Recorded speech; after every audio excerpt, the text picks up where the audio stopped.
Bible into the workplace? Well, for the last few years, I have asked God what He wants me to do, how He wants to use me, why did He keep me in my current position after some changes that went on. And what I have discovered in my quest for knowledge, because I've always had a thirst for knowledge, and one of my favorite books in the Bible is Proverbs, because that's what it teaches, is wisdom. So what I have done at work is, in order to teach those biblical principles, which are really worldwide principles of truth that every man is familiar with, whether they realize it or not. And so I take quotes that I come across, whether it's in music or in books that I read, and I will write a quote on the board, but I won't necessarily attribute it to anyone or anything. But it's not in biblical language, because it's a truth is a truth. Yes, it's in the Bible. And then as the week or two that it stays up there, staff will comment on it, or they'll ask about it. And I will counter with, well, what do you think it means? Well, how do you think it? Is it right? Is it wrong? What do you believe it should say, if it should say something different?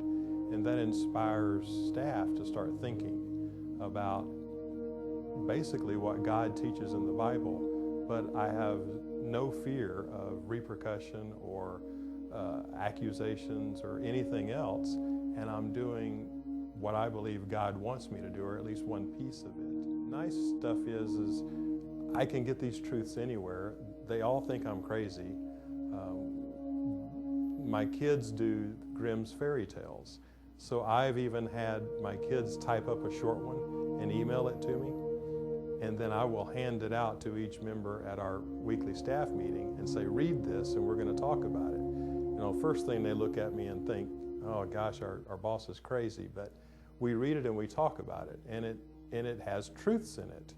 Why does Proverbs seem so easy to use when teaching other people about the Bible in the workplace? Proverbs works really well for me because it has little short snippets of truths, but it also has long developed thoughts of truths. For instance, in the workplace or anywhere else for that matter, it teaches about what worries do for you or what worries don't do for you. So in the workplace, people worry. So if you can tell them, why are you worried about that? Don't you have enough worry for one day? There's going to be plenty for tomorrow. You know, they may not make the connection of where I get that or what I'm saying, but if it makes their life better, I've accomplished what I was trying to accomplish. You know. So if I can make my staff's lives better by teaching these little snippets out of Proverbs, or long developed conversations if I have an opportunity to, it helps me tremendously. And having read it a few times now, I start seeing it more opportunities every time. Why do you want to use biblical teachings as a means of teaching others in the workplace? The wisdom that the Bible teaches is not the exclusive property of Christians or Jesus followers. Wisdom's available to all who pursue it, particularly to those who pursue it in earnest.